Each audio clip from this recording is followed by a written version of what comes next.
Assalamualaikum warahmatullahi wabarakatuh. Halo teman-teman semua, ketemu lagi nih sama aku di channel Finza Aurelia. Buat kalian yang baru pertama kali ketemu sama aku, hai, salam kenal.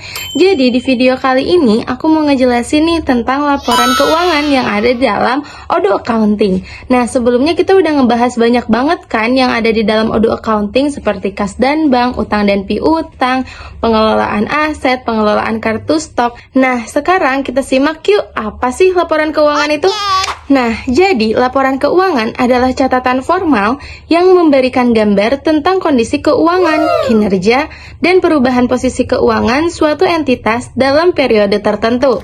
Laporan ini disusun berdasarkan standar akuntansi yang berlaku, seperti standar akuntansi keuangan atau SAK di Indonesia atau International Financial Reporting Standards yang bisa disebut juga dengan IFRS. Secara global. Jadi standarnya itu ada beberapa ya guys, bisa nasional ataupun internasional. Nah, komponen utama dari laporan keuangan itu yang pertama ada neraca atau kita biasa sebut sebagai balance sheet.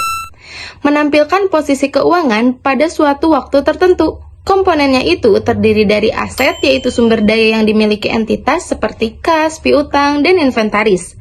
Liabilitas, kewajiban atau utang entitas kepada pihak lain. Dan ekuitas atau equity, yaitu hak pemilik atas aset setelah dikurangi liabilitas. Itu ya guys yang ada di dalam balance sheet.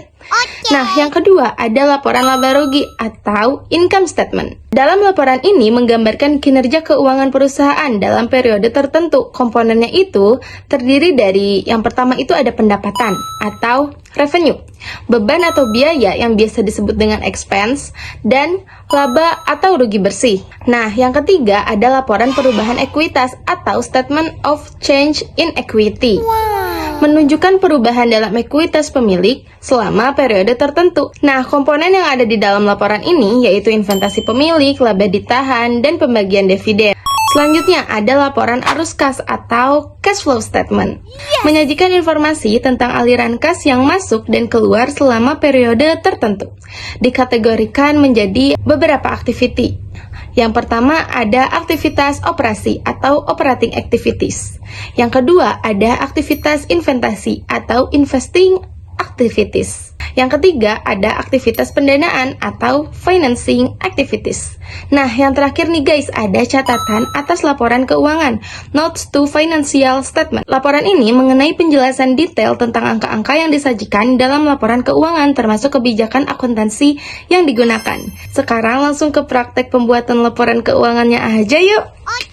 Jadi pertama-tama kita masuk ke dalam Odoo-nya dulu tentunya, dan kita langsung pilih fitur Odoo Accounting. Nah, karena di materi kali ini kita membahas tentang laporan keuangan, otomatis kita masuk ke menu reporting yang ada di atas.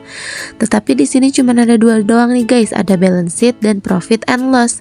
Tapi kalian gak perlu khawatir kalau misalnya membutuhkan fitur laporan keuangan yang lainnya.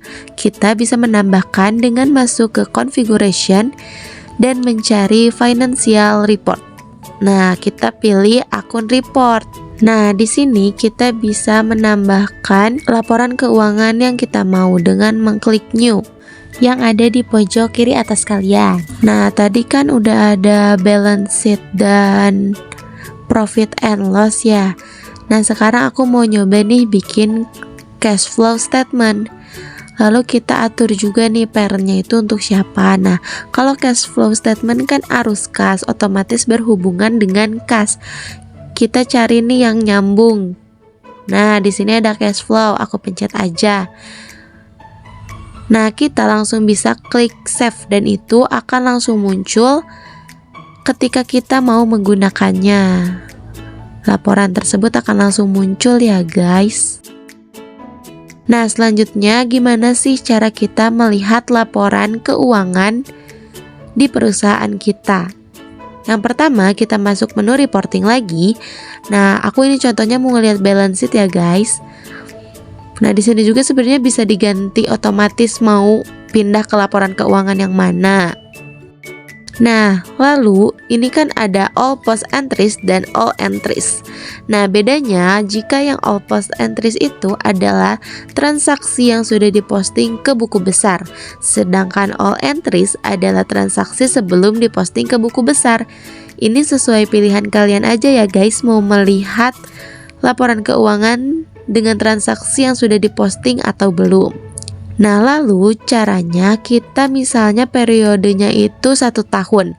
Otomatis kita menuliskan start date-nya itu dari bulan Januari awal hingga bulan Desember di akhir tahun. Kalau misalnya emang kita membuat laporan keuangannya itu per tahun ya guys. Nah, di dalam sini itu semua jurnal masuk ya guys kalau misalnya ada tulisan kayak gini. Tapi kita juga bisa nih, misalnya kita mau ngeliat laporan keuangan tapi yang masuk tuh cuman cash aja, kita tinggal hilangin dengan mengklik tanda X yang ada di situ ya guys.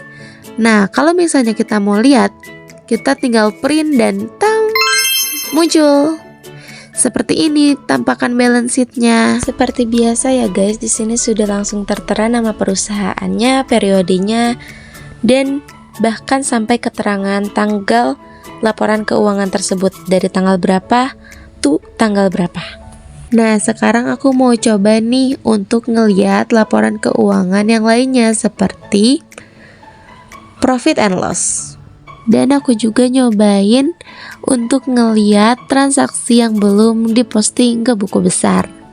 Tanggalnya sudah disesuaikan ya guys, dan aku juga cobain nih kalau misalnya gimana sih kalau misalnya kita cuma pilih satu doang, apakah benar yang akan muncul itu doang yang kita pilih.